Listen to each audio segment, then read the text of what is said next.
plus grande influence sur leurs esprits. Les grands traducteurs. Ce mouvement s'étendit durant 4 siècles consécutifs, du XIIe jusqu'à la fin du XIe siècle. Le Fihrist d'Ibn Nadim nous donne de ces traducteurs les listes la plus complète. 45 traducteurs, 18 autres furent trouvés dans des sources différentes, donc au total 63 traducteurs qui travaillèrent plus de 200 ouvrages avec une verve et un acharnement incroyable. Au début, la traduction se faisait du grec en syriaque, puis petit à petit directement en arabe.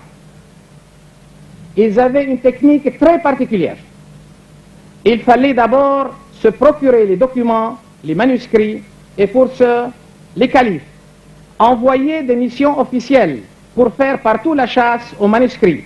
Mission Al-Ma'moun, les Shakir, Hunayn Ben Ishaq, laissaient les soins aux savants qui rapportaient des livres à leur propre compte.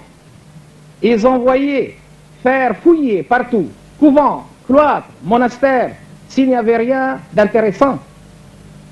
Il fallait ensuite opérer une critique verbale externe, faire la chasse aux interpolations, collationner, réviser, maintenir un seul texte, ci et là, à côté de la traduction, et par souci de clarté, nous trouvons des pages bourrées de notes syriaques, de gloses marginales, de variantes, de commentaires. Ceci montre bien sûr un sens de haute responsabilité et un esprit critique bien pénétrant. Influence indéniable des Grecs sur la pensée arabe.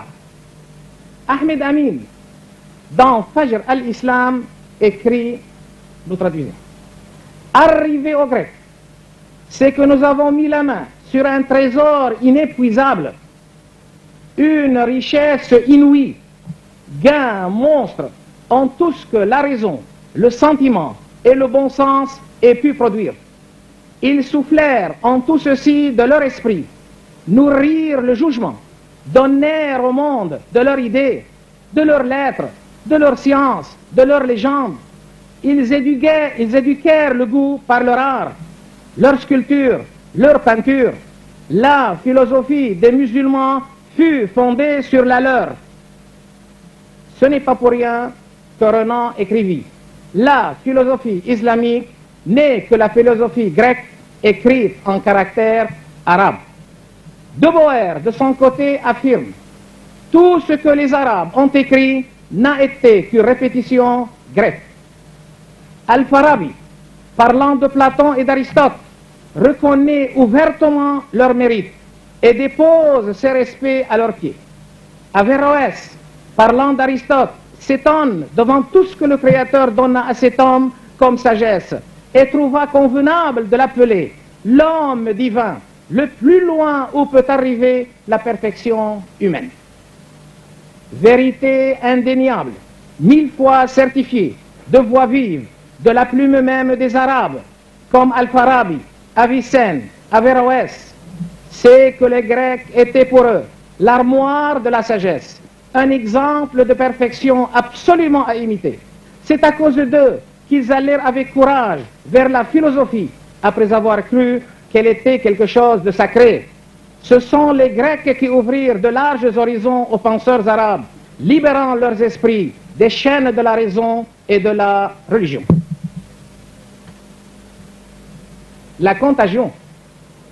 Les Syriaques ne se contentèrent pas de porter aux Arabes sur un plateau d'argent une bonne partie de la pensée grecque, mais allèrent encore plus loin jusqu'à affecter 3 grandes civilisations, juifs d'Orient et d'Occident, l'Espagne et le monde latin.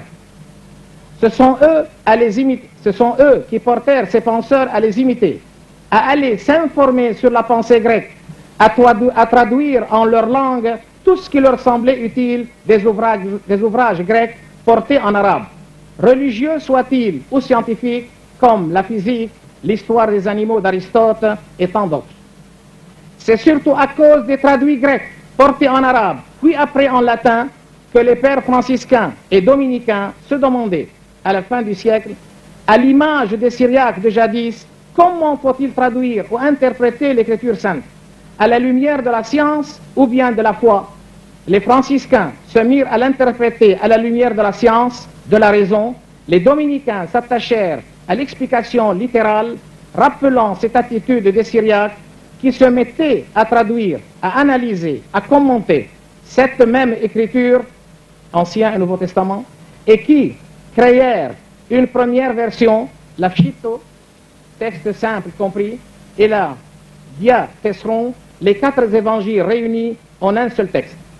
Ce qui fit dire à Renan, la chaîne est aux années continues, de l'école d'Alexandrie jusqu'aux Syriaques, des Syriaques jusqu'aux Arabes, et par la suite au monde entier. Voici nos aïeux. Voici les Syriaques, nos ancêtres, qui jouèrent ce grand rôle dans la transmission de la science et de la sagesse ancienne.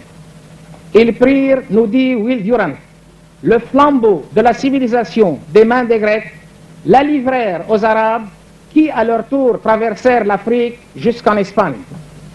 Ce que firent les Syriaques, écrit de Boer, servit énormément.